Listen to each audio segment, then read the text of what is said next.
Guess what? We're not in a townhouse anymore, and we're not in a basement. We all start our days somewhere between 4 and 5 a.m. and we end our days, I think the most of the team like 10, 11, Marcus like 2, 3 a.m. I just know when I was born and then just know when Brotherdale started. Yo, say something you mean. I don't know, honestly, not right now. I don't have anything on my mind.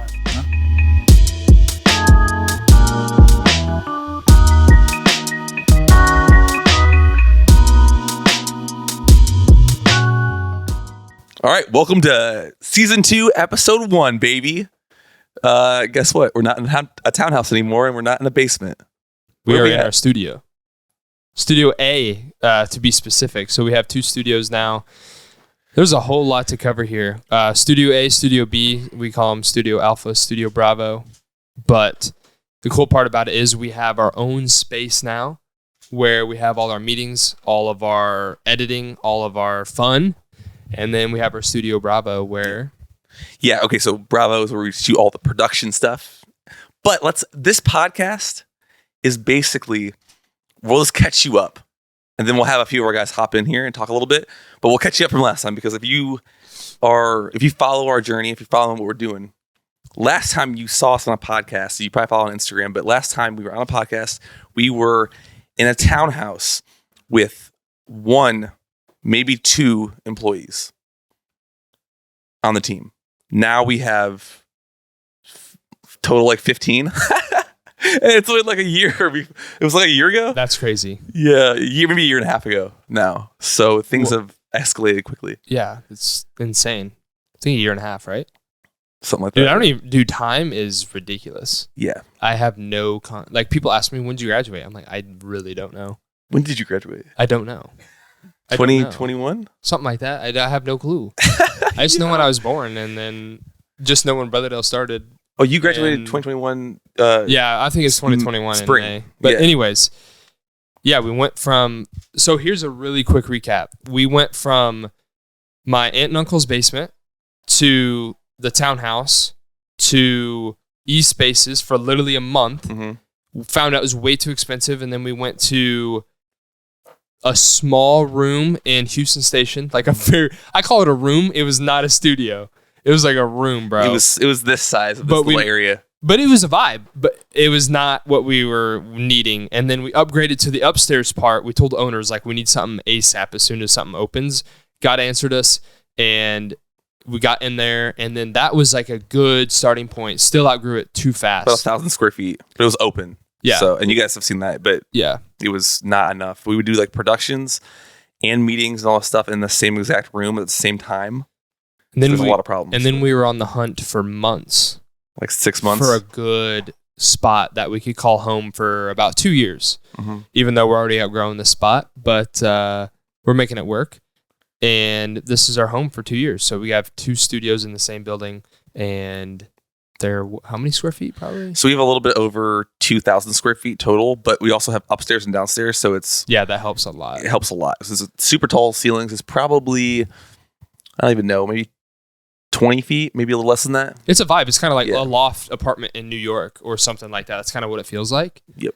We got both. So the upstairs offices, I mean, the whole thing is lined up with desks and places to like work and whatnot. Right, but it's just wild because it's weird having like going from that little spot, even in the basement.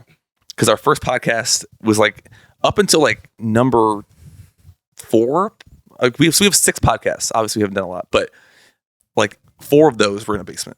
Yeah, which is crazy. Yeah, and then our goal here is 1, to stick with this, and 2, get some really cool guests on other than just our team and just us. I think it'd be cool to bring clients on, bring just business moguls on, bring cool people we know on, musicians. Mm-hmm. Just people that would be good for a podcast. Like, I don't want to bring someone on just because they're high up or whatever, just to have their name on the podcast. I want to make it fun and make it. I would never do that. Clout chaser. No, but yeah, no, we'll have a bunch of people on. Hopefully, like soon, because we have since last time we were like when we were in the basement or we were in the townhouse, we didn't really know anybody, and our network has like dramatically grown. Like pretty ridiculously, I feel like. So now we'll have some really cool guests. But yeah, we'll just go over like think the overall theme for this podcast is just literally, talking about the creative and like how we built stuff and how we're trying to like better ourselves and all that kind of stuff. But then also just, talking to people that are in the entrepreneur space, obviously people that are winning. That's the whole point of the podcast, simply winning. I feel like that's like kind of the overall theme behind this whole thing. But that's those are my thoughts. Yeah. So how there's like 15 team members total, this is a whole nother thing. We have a partnership with two awesome guys, Michael and Tyler. And basically it's the creative marketing, we call it. So it's the creative and then the marketing. So paid media strategy. I'm not going to get in the whole thing, but we combine forces. They're still separate, but as far as like the whole team working together for clients like Hooked and Tagged, we get to work with an amazing client. For example, we create all the content here at Brotherdale. Their team takes care of all the marketing. So we get on bi-weekly meetings and we've really helped scale their business. It's really cool to see that the back end of our content and how it helps a business generate money through paid media on Meta, TikTok, all these other platforms, email, SMS, and really build up their website and optimization too. Like it's really cool to see the back end and actually see the numbers of people growing, where before we didn't really get to see that data. They were just like, oh, we're doing good, like we're growing, and we just handed them content. So it's really cool to have that aspect. Yeah, I feel like 50% of what we do now is that part too, which is cool. Like a lot of our clients they get the ads through us, so we can see like the real-time data on that stuff. And then we can also see like what works better, which is pretty sweet to see on a creative side because you can make better ads, make better content. So that's huge. But the cool part is Michael and Tyler, which will be on a podcast eventually when they come back down or when we see them next, but we've known them for a long time and worked together on things similar to what we were doing before we started the company. But it just kind of naturally turned into another company together, which is pretty sweet. Yeah. And it was like a long time ago. We met them. We didn't even know who they were. We were just sending them creative to run as ads for some of our clients. And then met them, kind of turned into all this whole thing over, 5-6 years, which is pretty wild. Yeah. And now they're just business partners. We traveled a ton between last time too. Like I don't even know. I think all of us had like 20 plus flights last year easily for different locations. Get to go back to Celebrity Sweat in February. We're going to Las Vegas and we're already planning that out. The cool part is all 8 of us here, all 8 guys in-house right now are going to Las Vegas. We have 2 rooms. Gonna be nuts. It's going to be wild. It's cool because it started with, what was the first? It was just me and you the first year. The very first time Zach Tepperman took us down there, we went to Tampa, and that really got our start. We've already covered that, so I'm not going to go into it, but shout out Zach. And we went there. Then the next year, I think it was me, you, and Perry. Yep. And then someone else. Colton. Yep. And then now it's cruising on. Well, then last year it was like a lot more guys. It was 5 of us. GCU campus where they had the flag football game. Mm-hmm. Now it'll be 8.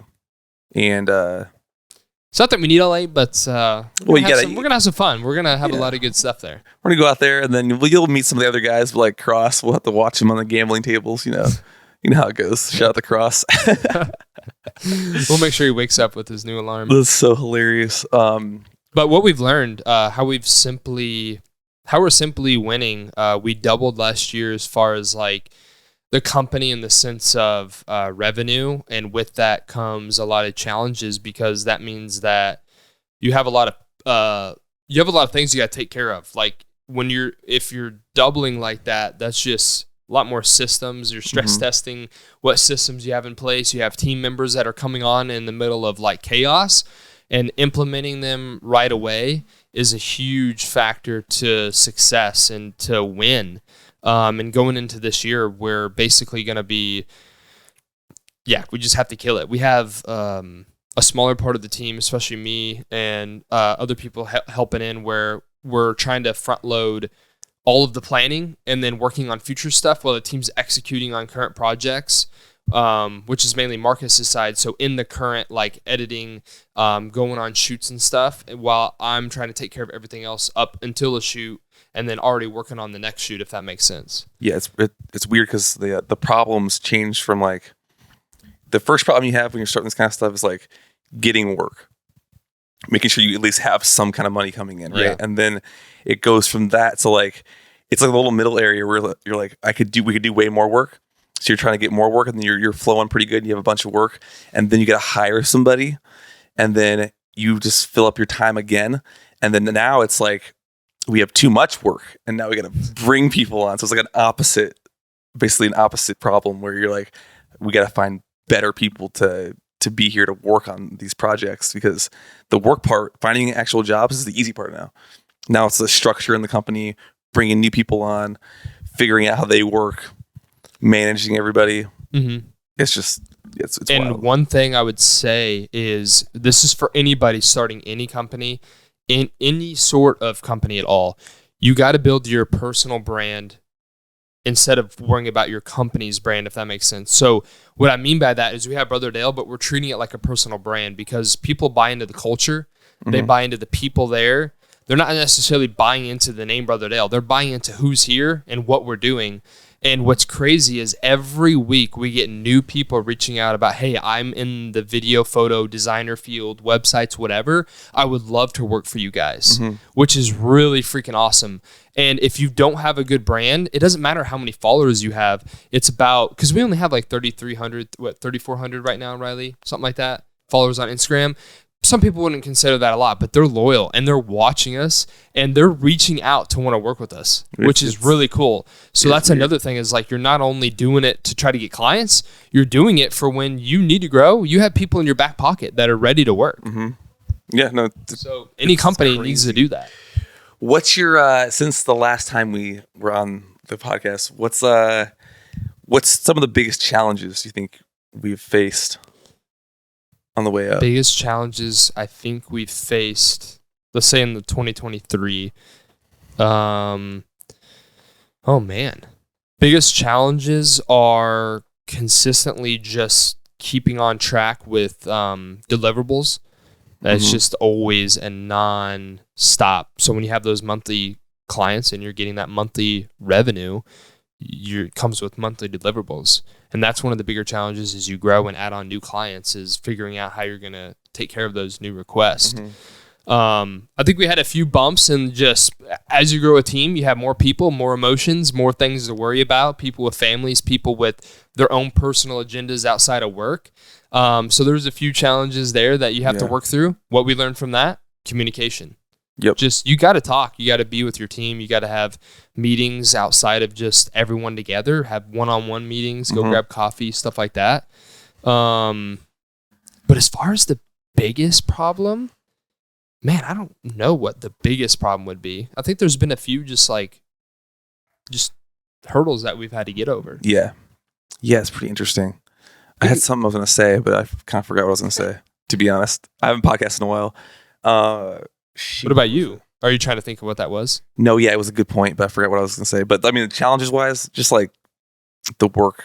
Actually, no, I remember now. So basically, when you start any company, when in the very beginning, which is funny, you'll like be setting it up and you'll talk to people, you'll talk to your lawyer or whatever it is, and they'll be like, well, here are like the problems you'll probably run into, so we're going to put these things in place. And then you're like sitting there like, oh, yeah, that sounds good. It probably won't ever happen in your brain. And then it all happens. That's what happened. It's crazy. Like all the little things you think you wouldn't have to worry about, like random things, like either if it's hires that you're going to bring on and like they didn't work out and it was a weird situation, or if it's client issues, or if it's money, weird problems that you just don't think about, all of the things that you wouldn't want to happen probably will happen. And that's probably the biggest thing we've learned, I feel like. Yeah, and we're still, as we've grown, I think we talked about this over a year ago now since our first podcast, or whenever we've talked about it a while back, is like we continue to reinvest in the company. Instead of taking money out as owners, we tell our whole team this, fully transparent, is like, instead of taking more money out, we put it back in the business, and we're also saving up. Where a lot of companies, they grow too fast. They have to spend a lot of money in that growth, which is true. We've acquired a lot more costs because you have people you have to pay. And we invested $20,000+ as soon as we moved in here in new gear. But we're building up a nest egg where if something were to happen, you have a savings account in your business. If you're running paycheck to paycheck in life as a personal person, you know how that stress is. Imagine a business where you have 8, 9, 10+ people that if something goes south, that's on you. Yeah, or you have to get investors, and then you're now losing percentage of your company, or you have to Or a fat interest pay back or something. Yeah. Which we've had 0 investors, 0 loans. So we've had 0 debt throughout this whole company. We pay off our credit cards ASAP. I'm just thinking of little things that, like, if you're running a business, you have to stay on top of those things. Yeah, the secret is putting the money in the right spots, then hiring the team the right team. If you have the right guys in the team, it makes it way easier, because then you have the guys that want to put in the work, because you have to if you have a startup. Like, dude, and that's another thing. Like, there's so many lessons. It's crazy, but like, if you have a team that will work as hard as you will, or even to that spot where they understand like the sacrifices, all this stuff, because they understand it's a startup and like where the vision's going, then you have a crazy good team. Yeah. Because that's why a lot of people won't start this kind of company too, because it takes, I think it takes like obviously blessing, but like luck as well.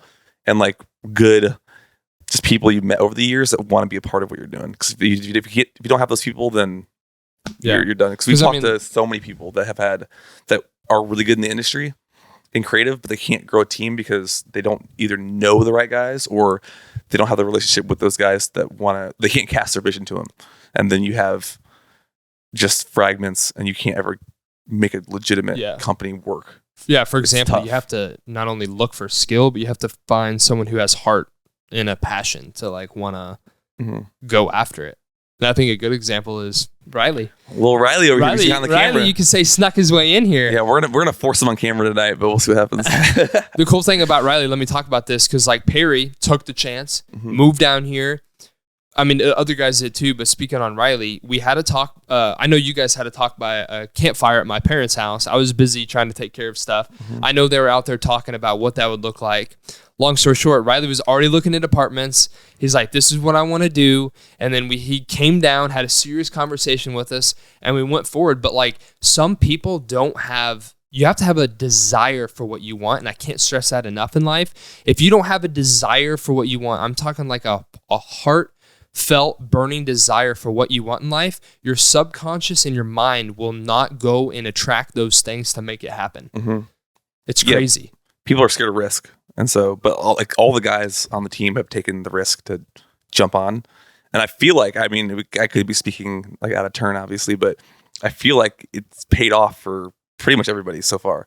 And it will pay off way more. But like, you have to. Like, all the guys everybody on the team has like quit their job, or had something else going, or something that was an obstacle that they just decided to just get over. Which Femi got over. We'll bring him on in a second. Yeah. I don't want a spoiler over here, but he did that. He freaking wanted to really come here. We had to talk to him, but quit his job, and he's here.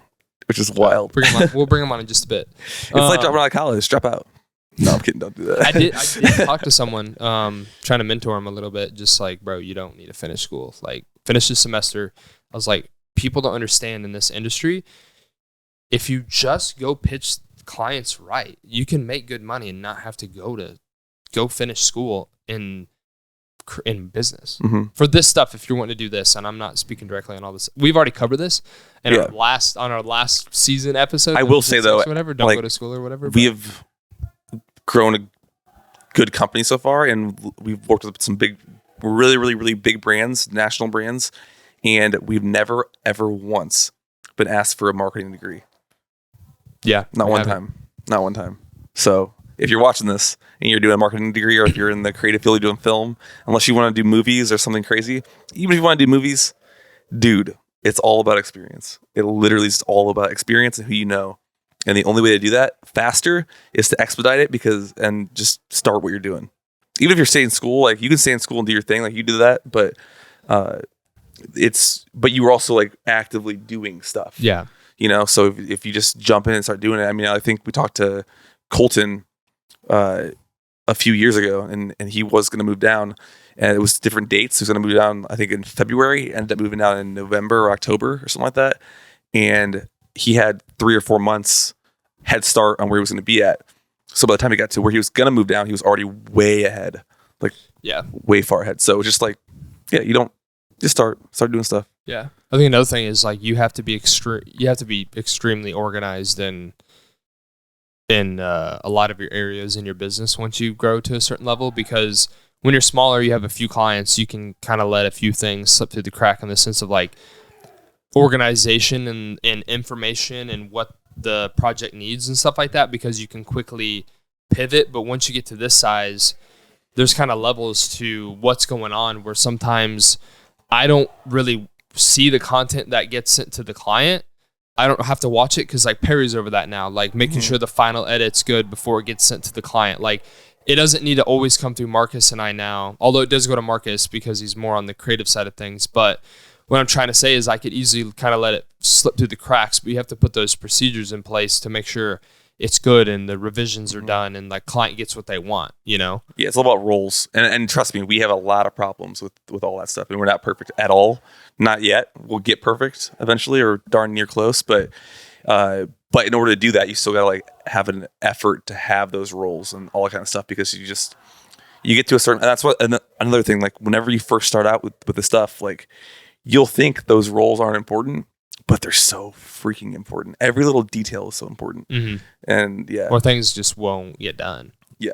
Like, for example, I'm having to, next week we have a shoot with a cool brand and we're filming in a school. They need a COI and they need a whole document filled out, which I got that done, but the COI was expired. And so you have to hit up our insurance company, get it back in time. Mm-hmm. It's like those small things you don't think about that you have to have someone that's like over that kind of stuff. Or you got to have someone that's over the editors that we have to make sure that like I said, the revisions are in check.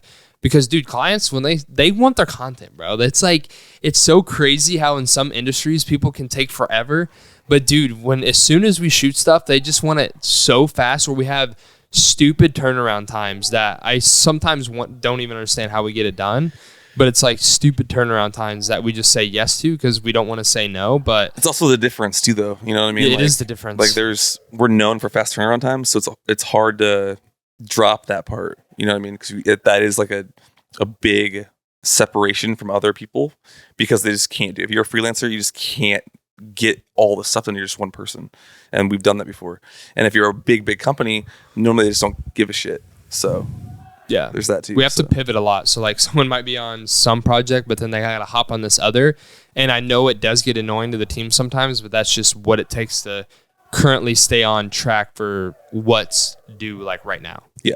Because I mean, it's all the same vision. It's like we're gonna grow, and we said this a long time ago, and we meant it.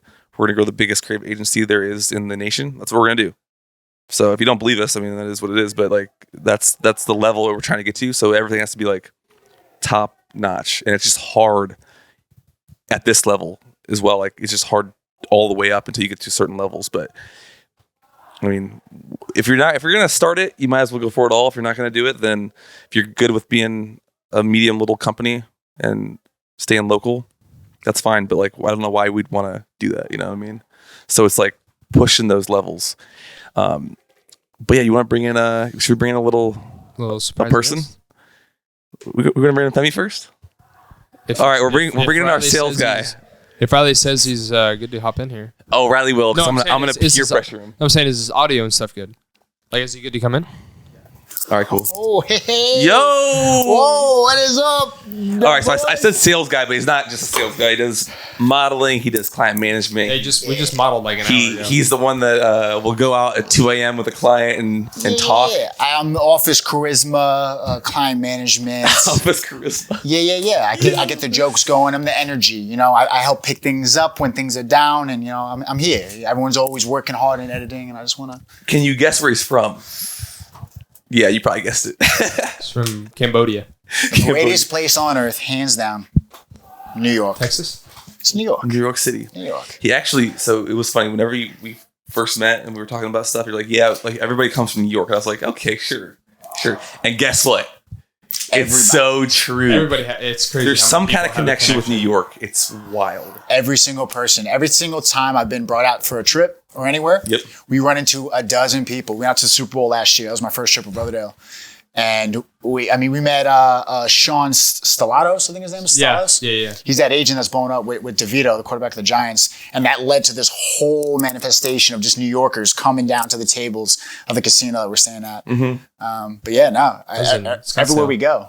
I mean, R by X. Yeah. That Absolutely guy's connected. ridiculous. Yeah. Yep. Everyone seems to be tied in some way, shape, or form with business running through New York. Whether they were in New York, built a business, and now they've grown, or they have family that's from New York. Yeah. So that's always like a little power. 100%. So basically, when you're doing something like that, if you're doing any company, you're starting up something or you have a vision for it, like the moves are unorthodox. So it's like whenever you see an opportunity, you just take it. And whenever I met Femi, just randomly at my apartment complex, which nobody ever really heard this story. You guys probably haven't heard this yet. But yeah, met him outside. He was driving by. He was driving a cool car. And it's just those little things where then it blossoms into something else. You're like, okay, there could be opportunity here. He could be a team member eventually. Bring him on. I don't know how that's going to work, but it's just, you're always thinking those type of things. Yeah. So yeah, that's what happened. Like literally we just met randomly. In a parking lot. Yeah, he came to model for us a few times, became friends, and then he didn't like his job. And we were thinking outside the box, like how could we, creative agencies don't have salespeople normally or a sales force or something that's going out and trying to get new business, or even people that are just there to talk to potential clients or entertain or whatever it is. But we're thinking 4 or 5 steps ahead of these other older companies that are just dinosaurs essentially. Yeah. And that's what the move was. But it was random because we met him, and then that's what kind of happened. Yeah. Which is wild. But like, it's miserable in that 9 to 5. Yeah, you were doing. What were you doing exactly? I was an internal wholesaler for a financial firm. I think for everyone's sake, I won't name drop Jackson National. Yeah, I was there, and I have a financial background. My father owns a firm in New York, and that was kind of just the easiest. Played college football, and then when football ends and the dream kind of goes away on that end, you just go with what's easy because you don't really have an identity at that point, and a lot of athletes do struggle with that. That's very true. I did that. Yeah. I went into finance because it's just what I know and what I'm comfortable with, and then slowly started hanging out with these guys, and like I'm going out to the Super Bowl, having the best week of my life, and then flying back here to Tennessee, and next morning I'm in a cubicle in a monkey suit. Yeah, so that was before he was like full time. Yeah. So we went to the Super Bowl, got the whole experience. The next day, and the Super Bowl is crazy. Like we went, shot all the events, did all the celebrity stuff, went to the party. Big Dawson's house. Yeah, hung out with Big Dawes. Was right next to what's her name, the rapper girl? Oh, Offset and Cardi B. Offset and Cardi B. Right there. I don't know. Do we want to? We can insert clips if we want to. I don't know if you want to do that. It's extra work. But he came straight to the crowd. Yeah. So all those things were there, and then he went back to a cubicle. And I mean, my desk, I had the most fake window seat. It was a window seat, and then looking at a pillar.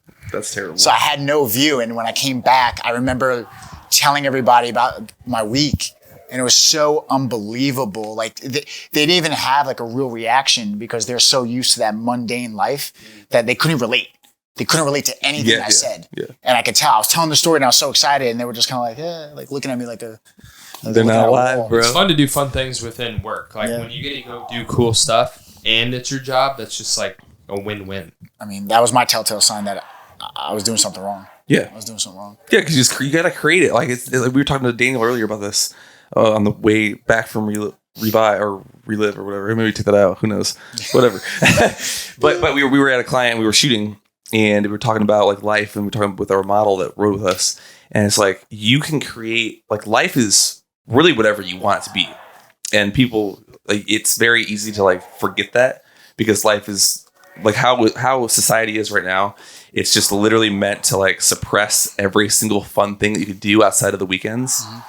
Outside of like going to a bar or watching a sports game or whatever it is. But all the people who are doing cool stuff are the exact same as you. Yeah. They just decided to think a little bit outside the box and then take a risk and take a jump. And then now they get to do awesome stuff. Like, bro, every single fun thing you could think of is a career. 100%. Somebody made it into a career. Like, bro, 20 years ago, streamers weren't even like you'd never think that video games were considered taboo and like you'd never make any money on that. Now they make more money than most people. Exactly. In the world. Yeah. Some of them make more money than they're in the top like percent. For sure. Like Ninja. Yeah, because the thing is, the market doesn't care.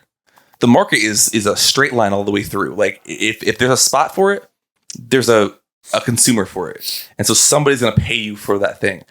But the whole world, the whole society is literally structured so you just go do one thing and you're boxed in, and then all of a sudden you're asleep. You're not even living. Wow. It's wild. There's so many people that are just chilling there, and they do the exact same thing for freaking 50 years. 7 months of my life was at Jackson, and it felt like it was like a blink of an eye. Like it was like I went in autopilot for almost 7 months. Yeah. And then, I mean, now I've been with you guys for what, 8 months? Yeah. 9 months? Something like that, yeah. And it feels like I've been with you guys for 2 years. That's crazy. You know, it feels probably like because the workload. The problem is so many people use like, oh, well, they were lucky, or it was good timing, or they had money to start, or they are more fit than me, or whatever. You're using that as an alibi to basically just like try to justify why you can't do it. And that's not true. Like, you need to get rid of all those. Marcus and I could have said, you know, like I could have said, I'm not finished with school. And then I would have never like started on any of this, or like, I don't have enough money for this, or how are we going to do this as business partners? How are we going to get our first hire? Like, we don't have enough money for that. Like, we're not going to get any clients. So we could have said so many things. All we did was just go and do it. And then you don't really need to worry about the rest, because the rest just falls into place with whatever you're doing. You know, like, we just started creating video content, and then people enjoyed it, and then we had to figure out how to sell it to other people. Mm-hmm. You know, like, you just kind of go along with it and you learn, just like with anything else. If you go pick up any trade, you have to learn it anyway, so you might as well do what you're enjoying. It's literally just as hard to live in poverty and stay that way, and the struggles that comes with it is just as hard as trying to achieve something great. 100%. Yeah. Like, it's literally... And it really does come down, bro. You have one life. You really do. And sometimes it's not that long. Yeah. Hey, listen, maybe we reincarnate. Probably not, but whatever. Like, you just don't know. But like, you have one life, and what are you going to make out of it? Yeah. It's that simple. And you might go broke, but who cares? I forgot who said it. I don't know if you said it or you repeated somebody's quote, but it's... Probably repeated somebody's quote. Okay. Yeah. No, it was basically saying like going for your dreams, because if you don't try to achieve something, you're never going to. It's like you're going to be in the same place. Even if you try all of your heart and everything and you fail, you're still going to be where you're at. Yeah, so you might as well just go for it all. Mm-hmm. You know, and that was something that I really realized hanging out with you guys. It's right here. Remember, this is Think and Grow Rich. The book is crazy. It has so many nuggets. Remember, no more effort is required to aim high in life, to demand abundance and prosperity than it is required to accept misery and poverty. Yeah. I think Marcus Aurelius said, that's crazy, but he said, remember you will die. And if you think about that, like, what are you doing right now in life? Like, are you really happy? Are you doing what you want to do? You're going to die eventually. And also, if you only let your mind be filled with negative thoughts and emotions, you can't have positive emotions at the same time. So thinking like negative is literally the exact opposite of allowing positivity to happen. Like, they literally can't happen at the same time.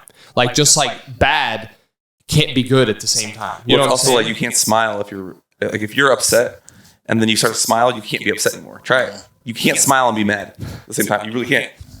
I know. You can't truly smile and then also feel angry. It's there's no way you can do it. You could try it at home or whatever, but you can't. So you can't sneeze with your eyes open or something like that? I'm sure you could. I'll try you. So like, look. I think your eyeballs actually pop out if you do that. Someone told me if you say watermelon, you don't sneeze. Really? Yeah, right before you sneeze, say watermelon. What if you eat watermelon? Water. Yeah. Water. Tournament. Water. But no, we have Femi on here. Talk about like what it's been besides fun. Yeah. No, it really has been a blast. I've worked a bunch of different corporate jobs. I've worked in banks, cybersecurity, all types of jobs and across all industries, YouTube in Miami. Yeah. So what's it like selling creative stuff? Because it is different, and you've said that since the beginning. It is very different. It's very different just because it's so unique, and the way we do things, it's so unique and so tailored to the clients that it's not the cookie cutter approach. So it's not like something you can remember. It's not a script. It's not a product. Mm-hmm. You know, I can't tell you that it does X, Y, and Z because it's not going to do X, Y, and Z for you as it will for you know, company B or company A. And then just kind of learning that pitch. And also too, it's content and the creative that we're doing. It's so powerful. It's not just one thing. what I'm trying to say is it translates for companies in so many ways that it's vast. It's more than any product. It's more than any playbook I've had to learn. It is so intricate into where it can fit, because it will and can and must fit in every successful business and company, and branding and the creative and products and e-commerce all across the world, and our ads that we do. It's so complex that you might think it's surface level. You know, someone that's not in the industry might just be like, oh, it's just videos. Mm-hmm. It's just videos and then some algorithm on ads. And it's not. It's not. It's so much deeper than that. So kind of trying to learn that process, you know, while also, you know, wearing a bunch of different hats in any way I can, because, you know, that's what you got to do in a young company. You got to wear multiple hats. Everyone does. That's been the biggest challenge. But like you said, like, I've been having a blast. So it's not, you know, I look forward to that challenge every single day. It's not something I'm trying to hide from. It's not like when I was a kid trying to go to school. It's like, damn. I gotta go to English. This is horrible. Like, nah, it's I'm excited, you know? Yep. And you never know, like, how you think the day's gonna finish. Never how it finishes. Because I didn't know you were doing a podcast today. Like, Well, we were supposed to do Rielly told me that. I think we were supposed to do the podcast, a couple weeks ago, and then now it was 2 days ago, and then yesterday it was not good, and then today it was already 7:38, but here we are. We're doing it. I'll wake up, I'll come in and think it's gonna be a normal day, have one meeting, 3 meetings pop up. I'm modeling. I'm dressed as a freaking Power Ranger. I know. I'm doing dance. I'm swinging a light bar behind me, doing dances. But that's just like what it takes. Yeah. You know what I mean? Like, it is. I dressed up as a mime. I know. And went to Broadway. You know, the cool thing. That was not planned. The cool thing is, it's like. That's crazy. Like, when people say, like, I saw Grant Cardone post today. He's like, him and like a long time ago in a big suit. Yeah. He's like, this guy could do it and build this company. It's like anybody could.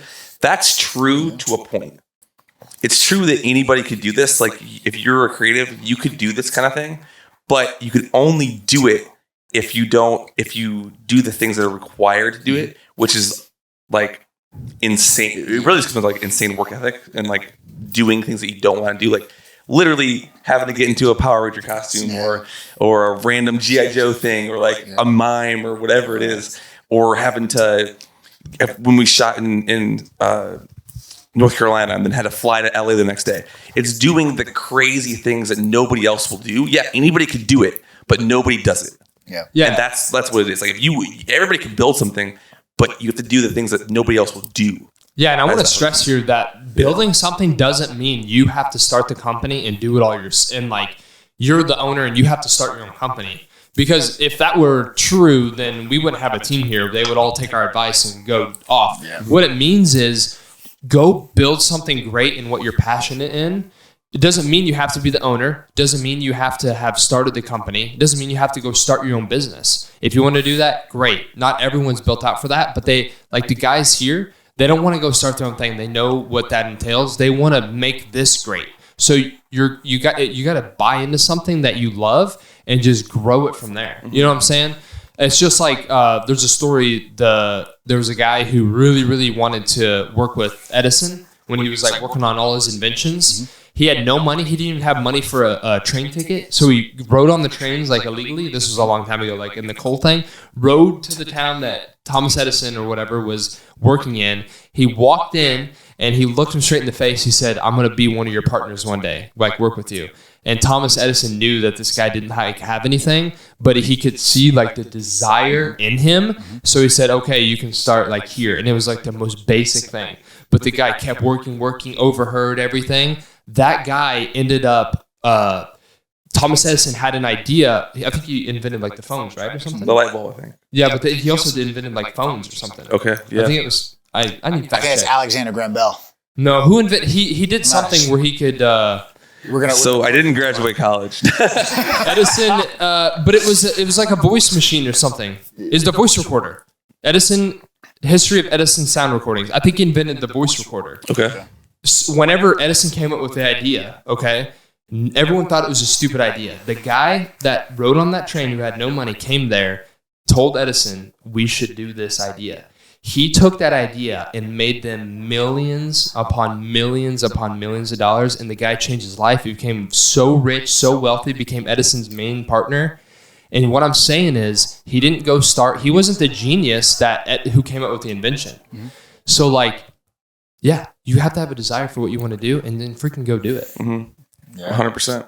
And then if you want to start a company too, if you're that guy and you really want to be the number one and you start your own thing, it's also giving up everything at the same time. Like in order to grow, you have to give up the money. You can't hold on to everything. You have to give up the responsibilities. You have to do things you don't want to do. But it's like literally giving. You're giving pretty much every day. Like that's what you have to do. And that's the number one thing that people can't do is like if you, especially in like the creative field, and a lot of people that are creatives watch this. So I'm sure like a lot of the people that we've grown this company and that are following us will watch this podcast. But like if you want to start a creative agency and not just to be a freelancer, you will have to give up the check that you worked for, and you'll have to go to other people, have to go into more gear, into rent, into other things, travel, all that stuff. And that's something that's a concept that a lot of people aren't willing to do. Yeah, I'm sorry, but I cannot relate with you if you complain about not having time or working out or eating healthy if you have a 9-to-5.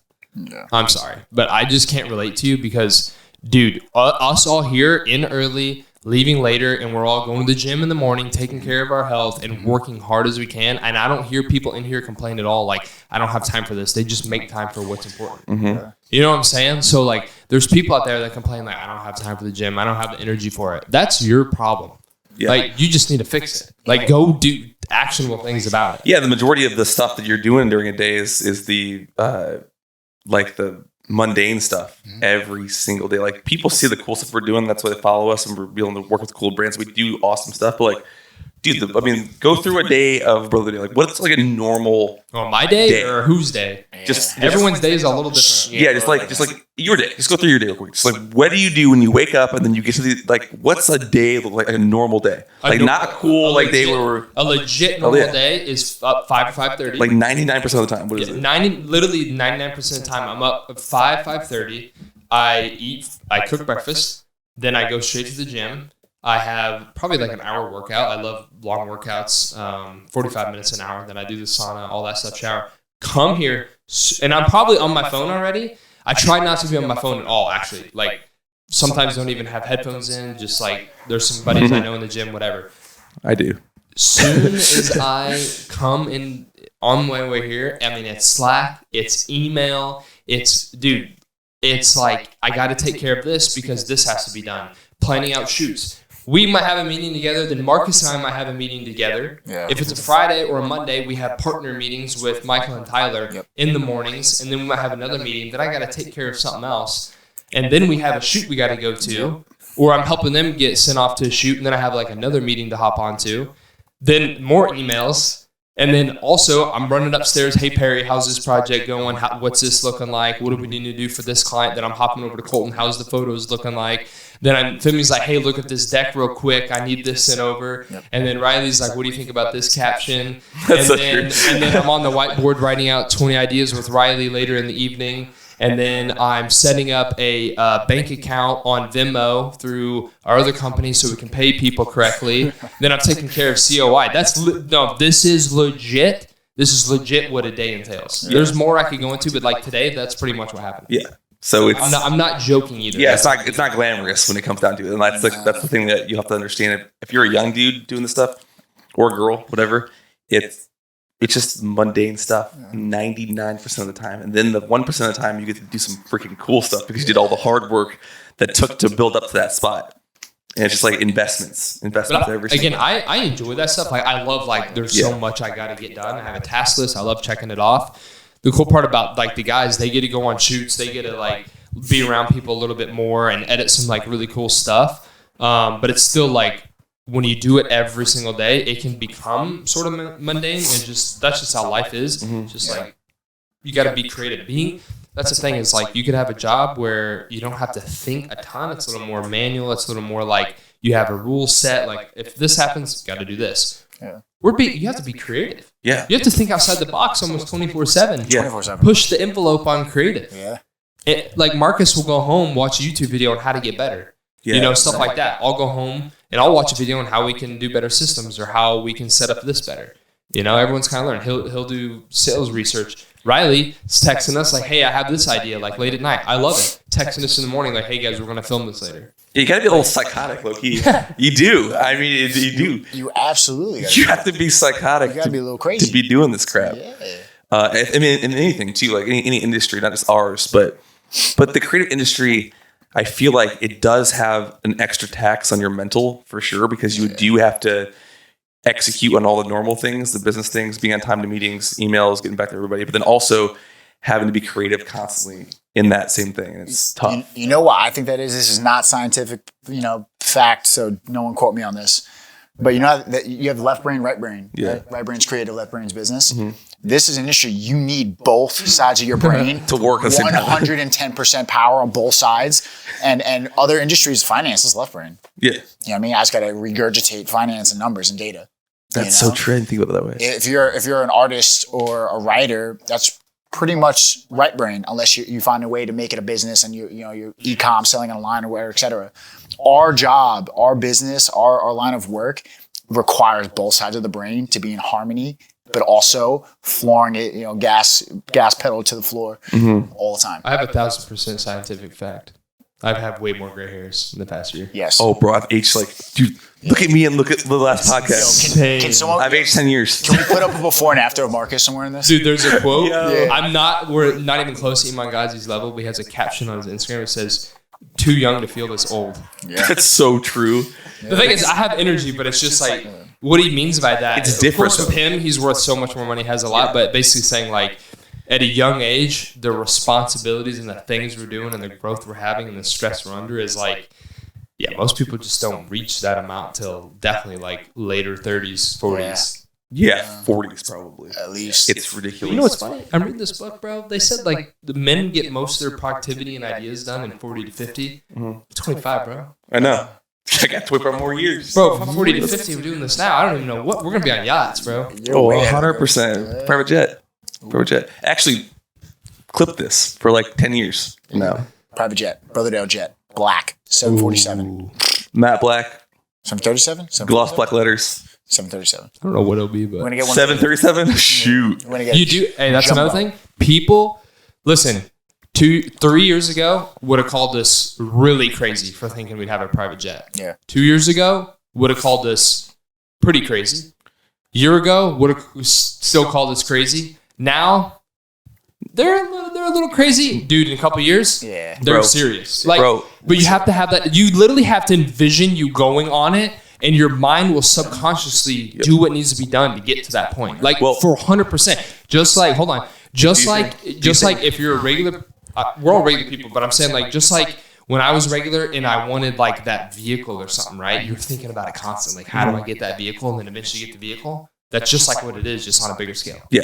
Sorry. For sure. No. You're right. Like you want that white picket fence in the house, you think about that constantly till you're married and you eventually have it. It's just like that, but on a different level. Well, 2 nights ago, I tagged you guys in that private jet video on Instagram. Yeah.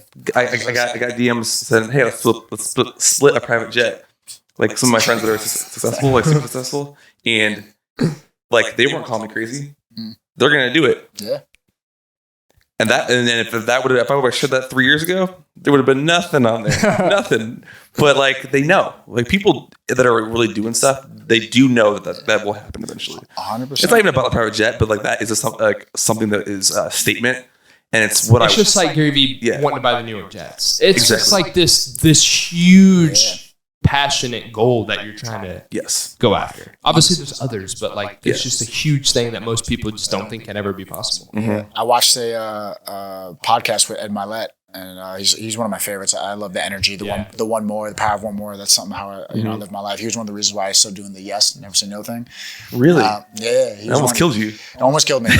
Still does. Almost killed me. But no, he was the one that told me, when he was a kid, he used to walk down to the rich neighborhood and see all the mansions. And now he has a mansion, and like, I like to sit in like supercars and hypercars, and like I visualize myself. That's why when you said you were interested in the Richard Millet, and I was just like, let's get that on your wrist. Yeah. Let's get you to feel a real one, because that is. I mean, it's gonna happen. That's a guarantee. Getting that watch, and like it's crazy because like that watch is a couple $100,000, fewer than a couple million, and then a private jet is not that much further out. No. So it's like, if that watch is beyond realistic, it's happened. It's done. Like you could clip this. Yeah. Like, I love that, bro. It's already on his wrist. Yeah. You know, I don't know what the hell he's going to get. He might just have 2 Porsche GT3 RSs, or he might just have a house in Greece or something. I don't know. Yeah, house in Greece is so House true. in Greece, house in Vietnam, house wherever he wants to be. We'll all no. I want like especially like whoever, but we'll all own houses together in different places. We'll just like travel around. I really want a compound. I'll be honest. That'd be sick. I'm gonna have land for sure. But We just gotta have a fence around Colton's house. Yeah. Put a fence around for Metro. Own a racetrack. Shooting stuff. own a racetrack. That would be For sure. Sweet. But the thing is, like, to your point, like, it is about, you have to, like, believe it 110%. And then it does come true. Yeah. Like, literally, it comes. Everybody says this stuff, and you'll see gurus online that are like, you just got to manifest it. But it's true. No, it because is. the things you speak become reality. If looking at anybody, if your own life, anybody's watching, everything that you've said has become true about yourself because the things you said that you believe have become true. If you believed you were going to be a nurse and now you're a nurse, it only happened because you believed you're going to be a nurse. And also the inverse can happen too. Yes. If you have bad thoughts, and to the point about, you know, like your mindset and positivity, you know, it's also like the people around you, but it's your personal mindset. If you have negative thoughts about yourself and negative thoughts about your future or your situation, you know, not everyone has the best situation growing up. You know, more people are privileged than others, but that doesn't mean you can't get to a point of privilege. You can't earn that. You can't work for it. It's a mindset. If you think I deserve this, I will get it. You will get it. You have to carry that energy every single day, and it's not easy. You know, like the high octane, the high energy, like it's not easy on my end, you know, and I don't just overdose on caffeine for no reason. You have to be careful what you think. Yeah. What it's you powerful. desire. It's very, very powerful. Yeah. You know, when I had all those negative thoughts and like I was honestly on the brink of depression at Jackson. I really was. I was miserable. I mean, at his wedding, I looked like I was ill. He had cancer. I looked like I had cancer. You know, no offense to anyone with cancer. You know, hopefully you beat it. But like, I really did. My eyes, my skin was pale. It was breaking out. My eyes looked sunken. My hair was greasy and thin. I looked horrible. And now, like, I feel like, oh man, I'm ready to fight Mike Tyson. But no, that's all from a positive mindset. And like, again, to that same note, like I started thinking differently. I really started wanting to change my life. And then I met you in the parking lot, you know, and then I met you and Julia. And like things just started growing, happening. I was like, oh, wait. And I started getting more positive, more energy. And then I was standing out in my company at Jackson. I was standing out and people were like, we love your energy and everything. And it was honestly being fueled by this. Yeah. I was so positive and happy because I was excited about Brotherdale while I was at my old company. And I got the #1 territory. I won a bunch of awards. I was given, you know, the top internal. I started winning all this stuff. And it was because I was excited for Brotherdale. So it's like kind of funny. Your mindset can really change your outlook and how everyone sees you. It's contagious. You have to adopt the thoughts of like, I'm a lucky person. Like I do win. And then if you truly adopt it, then you will just start to win everything. Yeah. It's crazy how that works. And when you lose, you still win. Yeah. If you're not in an environment where people push you too, you should consider like leaving that environment. Like if you work at a place where no one's trying to help you get better, no one cares about talking about it, no one cares about eating healthy or being in the gym or your personal finances or investing, we all do that here. Hey, bro, like, have you even started a Roth IRA? Like, you should be doing this yesterday. Like, you should be invested in this. Or like, Rielly's now going to the gym with you guys in the morning, and same with Cross. Like, we hold each other accountable. We have a group chat outside of like our main Brotherdale one, which is pretty much all of us and just another group chat besides Julia. It's literally all the whole team in our main company group chat, just the gym one. More memes, of course, but we all post like our workouts for the day or like what our results were. We have like an app, we track it all, but it's like, you got to have that. If you don't have like dudes, if you're a dude, you have to have other dudes in your life to push you 1,000%. Like, for example, when I did American Ninja Warrior, I would have never gone on the show if I didn't have like the guy I was doing with. We push each other all the time, back and forth to like get better.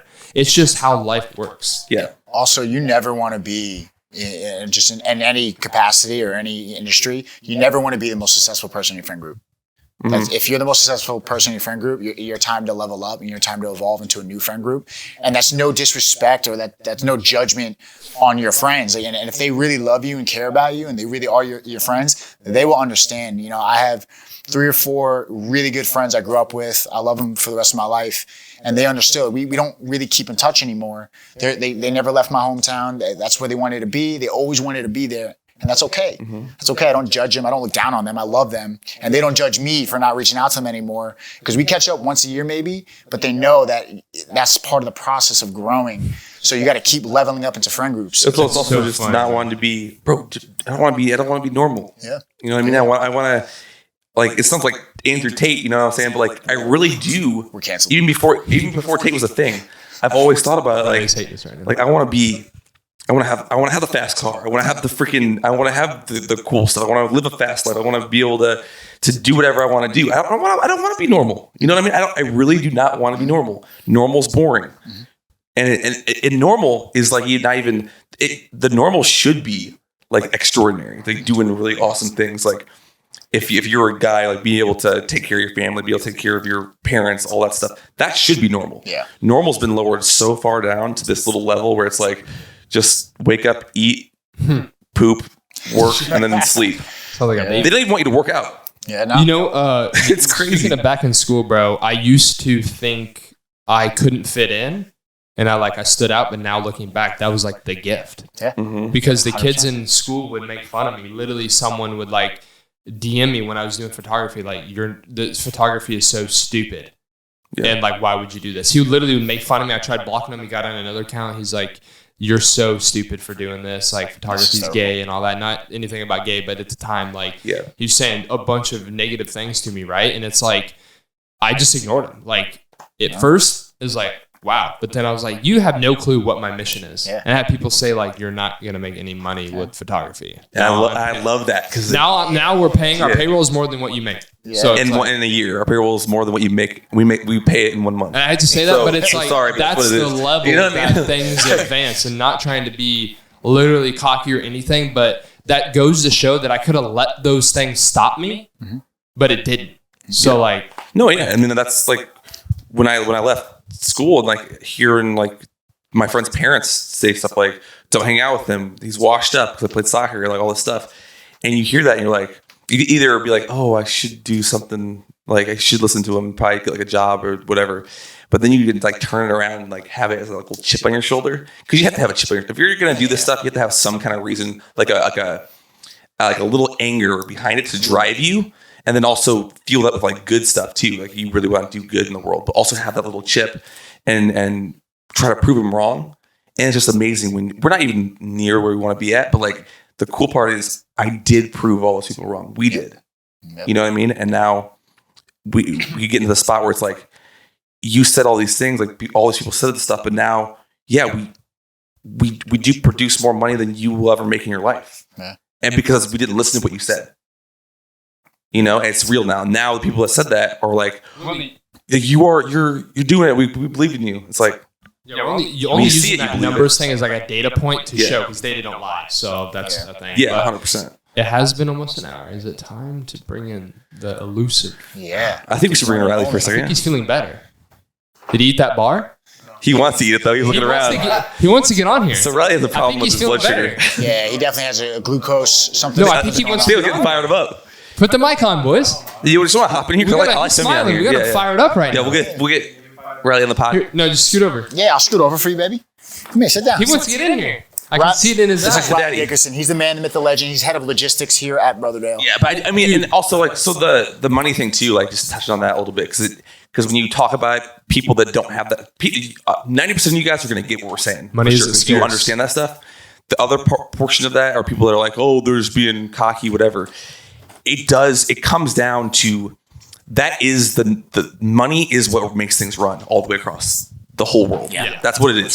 So it does matter how much you can produce, how much, because that is literally, it's a byproduct of what you have built. I'll make sure it's a byproduct of your network. It's a byproduct of your product. It's a byproduct of all that stuff.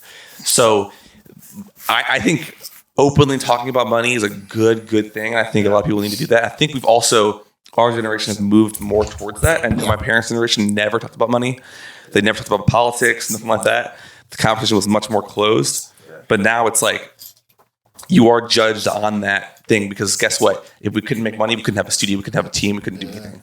You couldn't change the world, you couldn't bring out people and have new experiences, couldn't change people's lives, like couldn't do any of that stuff. So it doesn't matter. That matters a lot. And if you listen to the people that tell you can't do it when you're first starting out, I would not know any of you guys. Yeah. No. Like legitimately, I wouldn't know a single person. If I would have listened to people back in 2017 where they said, get a regular job, work for your dad, or go get some kind of something, would not have met a single person, would not have met the people we've met, would not have changed people's lives, like nothing. Yeah. So we just live in a different world. Like, I mean, even on these like meetings, these sales calls, like I know how much we produce yearly, and we're on these calls with these clients, and they're like, we want to test the waters and see if you guys are legit. We want to see if you guys can deliver. And I'm sitting here like, throw them out the window. window. Do we basically just like, do we have to show you that our company makes more than your company?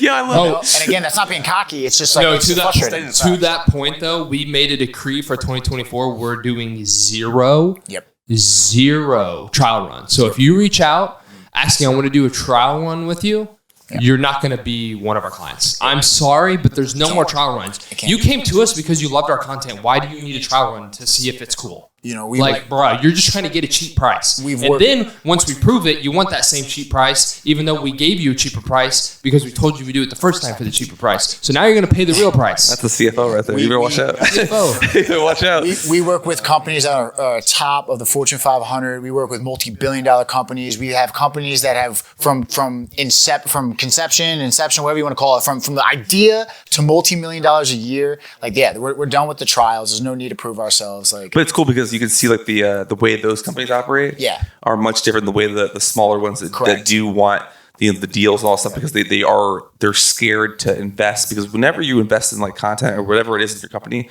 if you're gonna do it, it always has to have an ROI for what you're doing. Correct. And if you don't believe in the ROI and you're worried about the price, that's just it's a whole other problem in your company. You're running it wrong because you're scared to do that stuff. Yeah. Yep. That's the whole point. So we got Rielly in here. Yeah. Oh, yeah, Transition. We got Rielly in here. Yep. Which I'm not sure we were going to have him in here, but we got him in here. We wanted him in here. We just weren't sure he wanted to come in here. Yeah, exactly. But he's in here. Yeah. Rielly, how are you feeling? I'm feeling better. Is that your bang? He's feeling better. That's Oh, okay. It's Femi's. This is my bang. It's all good. So I already kind of touched Rielly. We had conversations. He believed in coming down here. We've known Rielly for a long time. A super fantastic guy. Yes, super long time. And we've been friends for a very long time. We've shot stuff together back in Southern Illinois. And Marcus and I, for, again, another very long time, I've been saying that a lot, but we wanted someone to fit the mold that could help us capture but build the brand of Brother Dale. So not just someone who can follow us with the camera. That's not what we needed. Rielly actually has a vision and understands how we need to post and how we need to build the brand and the content we need to make. He understands that. You have to have someone that does that. And Rielly's perfect for the job. Thanks, man. I appreciate it. No, for real. It's not just someone we needed to follow us around and have a camera. We need someone who's thinking like, I need photos here instead of video, or I need to get video and B-roll, and this is what we're going to post and share. That you have to have someone think of that stuff if you're going to build your brand. Yeah. You're almost treating us like a client, even though you're working here. Like, what do you need? Like, I have this idea. No, go ahead. And I feel like sometimes I'm like, okay, I need this, I need this, I need this. Okay, I know you're busy. Like I need this. No, but that's good. That's like the whole point, though. I actually do love it when he'll like text me like, I need this video recorded or something. I sometimes no, I'm not the best, but I did before. All right, he's fired. Never mind. We're starting. No, but I love that because that's like literally, that's like proactive and it's cool. It's also like, bro, it's like 4D chess. Like bringing in a sales guy for a creative agency, unheard of at this stage in the game. Bringing in your own person in-house that's building that brand, because you understand that the brand has to build in order to. It's just it's so valuable. And being able to bring in somebody who's first wanting to do it, secondly, like actually having somebody dedicated to that, it's a game changer. But you won't do it. You know who you are because you're scared to pay the price for that. That's what it comes down to. Because so here's how a regular, like I believe a regular kind of business in person would run their business. They wouldn't have had hired Rielly because you would want to hire someone else who's going to edit stuff for your client that's paying you. Where we're paying Rielly, and yes, it's not a direct ROI of he's getting this done and the client's paying us, and then his pays the difference, right? It's we're investing in Brother Dale and building the brand where the payoff in the long run is way more than you can imagine. Mm-hmm. So that's the vision and the thought process behind that. Entirely. I mean, we've already set a few meetings, and I've asked them how they've connected with us, and they say, hey, we saw a video of, that guy on the phone to you taking a call, or, we saw Marcus editing and we loved it. We just got put in touch with a brand new startup company.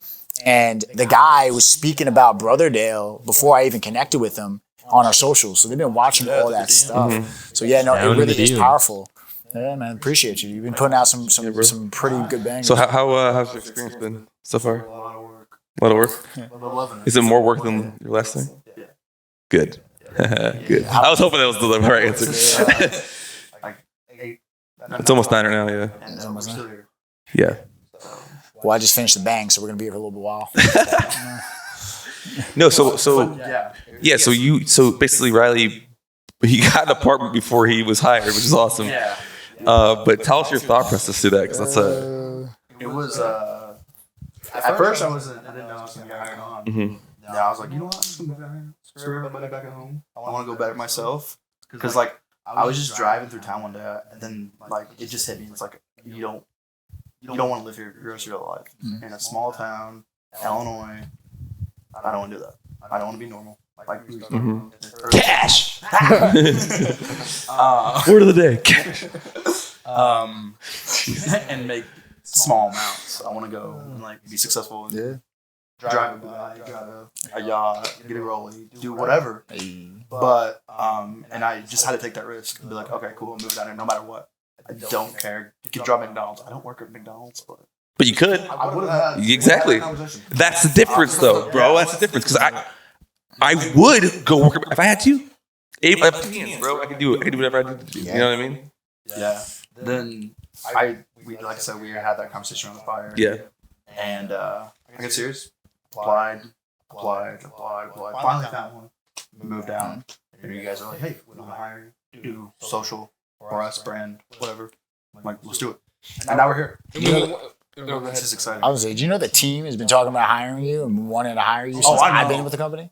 I know. I know it's before that too. I know it, but it was just all on timing. Yeah. And your timing and God's timing. It was God's timing. We just couldn't afford that at the moment. Again, we had to strategically invest in people to actually edit and do that stuff. We literally couldn't, but then we got to that point where it's like we do have enough right now to invest in this. This is the time to do it, or we probably won't do it. And it was God's timing. It was timing of being good with finances and taking care of that stuff and building up savings and watching the cash flow to be able to invest in that part of the business. Mm-hmm. Yeah, every time I walk in here, Marcus will be like, or Daniel will be like, so when's Rielly getting hired? I know, yeah, literally. Hey, whenever these guys come to conclusion. Was there a point where you didn't think we were going to hire you? No, I just kept going. Yeah. Kept going. I'm not Absolute mindset. G. I had somebody ask me, hey, are you moving to Nashville to work with her? I'm like, I may not be. I don't know. I'm just going down there. No matter what happens at the end of the day. What are you going to do if I don't even know if I need to ask that? Oh, shoot. I guess there was no plan B. Again, the desire to. There's nothing. That's awesome. Honestly. Yo. That is incredible. Rielly's way deeper than I thought you were, by the way. Way deeper. Oh, yeah. Him and Colton could sit in a room and get philosophical for Colton's deep hours. too. Philosophical. I don't know. He said it. That might be a word. Who knows? Word of the day, philosophical. Philosophical. Sounds like falafel. Hey, yo. But yeah, so what was your first trip with Brother Dale? What did we do? We went somewhere. We went to Texas. Was that their first one? It was a week after, right? Or 2 weeks after? It was 2 Or weeks same after we week? moved down. Yeah. It was same week? Yeah. Same week he went on a trip to vlog. Texas, yeah. You know, the trip to UCLA would be the first trip I get to go on with you, bro. I'll be in the vlog. You haven't gone on a trip with him yet. Because you guys just went. I took care of the other stuff, but his travel skills weren't the best, but okay. he'll get better. He gets quiet when the plane's about to take off. Oh yeah, no. Oh, I'm okay in the air, but once we take off, no. So when you're taking off, the it's takeoff Taking portion? off, yes, taking off portion. No. That's when I pray. I literally pray. I- Every time I hear the engine rev up, I say a quick prayer, and I've had a safe flight. Really? Cross my fingers, close my Oh, eyes. I've already committed to death once. That's Well, I know, but I'm when I just walk on like, the plane. I'm like, it's over. I'm like, God, just hey, bro, like, give us a safe flight. Not planning that door flew open. Yeah. I'm freaking passed Bro, out. I'd jump out of there.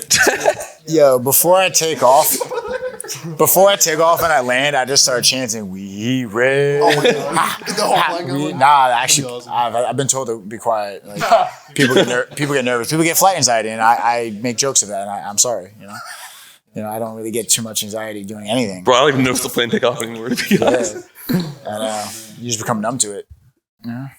Yeah, like say a quick prayer. Yeah, you do a few So, flights. here, Eyes really quick. here's a good question. Rielly, what was your expectations coming in, and how different is it, or how the same is it as you imagined? Because I know you've been with us a few times, but like you haven't been like before you moved down, like a full day or a full week, or things like how much different is it, or like is it what you expected? Is it not? What's your outlook I on think that? it's what I expected plus more. Okay. So like thinking of like So it's not what you expected. a little bit. Like I knew So it's I close. knew- I'm just- it was Yeah. close. I'm just joking. It was Go close. ahead. I know you're trolling out here. Don't worry.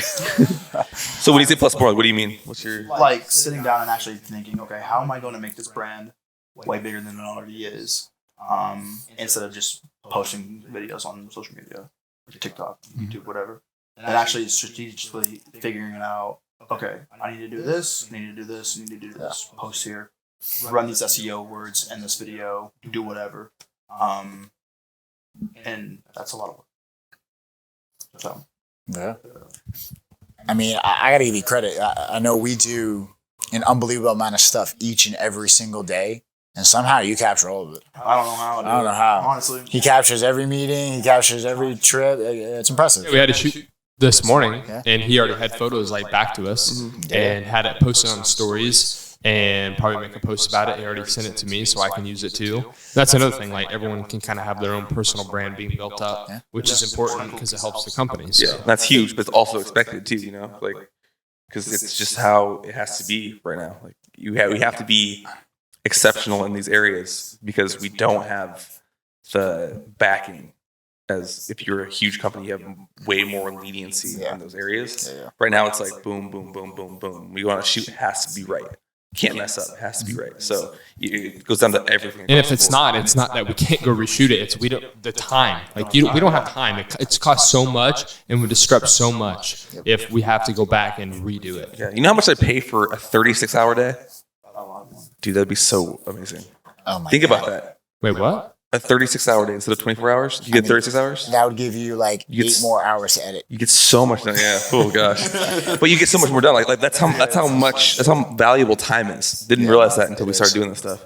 Like time is very valuable. it really is Yeah. because like the other day we went to the gym. What was it, 6:30? Mhm. And yesterday I realized, okay, it's already 5:30. Mhm. Yeah. Like holy crap! Yeah. Time to go eat dinner or do whatever. Yeah. Time It's very flies by, and then you realize like when you're playing video games or doing all this stuff, like it's not your source of income. Like it's just your fun time. It sucks your time away. Yeah. Your life. Yeah. You used to play video games all the time. I know. Yeah. You don't have time. I know. Isn't it crazy? Yeah. But do you Even on the miss, do you weekends, miss it?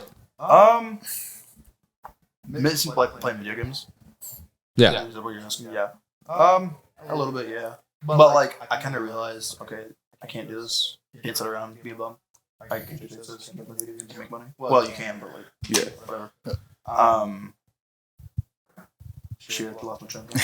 Well, back to what you were saying, man, about the day, kind of flying, and you wish there was more hours in the day. Like, thank you, good sir. I would say though, like, I mean, we all know it. That there's 24 hours in a day, 100%. But like the analogy, like there's more than 24 hours in the day. I like it. And we do that, like for most people, they wake up at 7, 8 o'clock in the morning, and then they go to work, and they're there for 8, 9, 10 hours. Then they come home, and then they cook. Maybe they work out, probably not. And then the day's over. right? We all start our days somewhere between 4 and 5 a.m. and we end our days. I mean, I think the most of the team like 10, 11. Marcus like 2, 3 a.m. Sometimes. But like, you know what I'm saying? Like we find those extra hours when those people that have those jobs and they say they don't have time to work out. Yeah, you do. You're not allocating your time right. You know, when you get home, you cook and then what? You watch TV. You know what I mean? You play a video game. You do something. Those are hours that are just wasted. Yeah, those are valuable things. Like when you do like challenges, like 75 hard or whatever challenge you do, you do realize like that's the biggest thing. Like it's not even about the fitness and transformation. It's like you discover that you have more time than you thought you had. Yeah. Because you do waste, and we still waste a lot of time. But like, there's so much time on a normal day that you can do so many things. Like, bro, before I started doing this challenge, I did it before, you know. But like, I was like, I probably won't read. Probably won't have enough time to do this. I'll do something else that will benefit me more. Started reading, and now I look forward to it. But I also have the time for it. Yeah. Like tonight, I still gotta go on a walk and read. Yeah. But you do make the time for it. And it actually is. It's not as hard as you think, but it's like a decision that you have to just do it. It's beneficial. And then once it's in your brain to do that, then it just happens. And you're also training your brain that you're capable so much more of what you think you are. In that moment. Yeah, it's so true. You know, like, so you still have to walk today or tonight, and like you'll get it done. And for like, that's an achievement. You know what I mean? Like you teach your brain that. Yeah. So you teach your brain that you can overcome obstacles, you can overcome that doubt or that, you know, that nervousness to do something out of your comfort zone. Like it's active conditioning on your brain. You're conditioning yourself to be this absolute savage. Yeah. You know, and it accumulates and it compounds over time.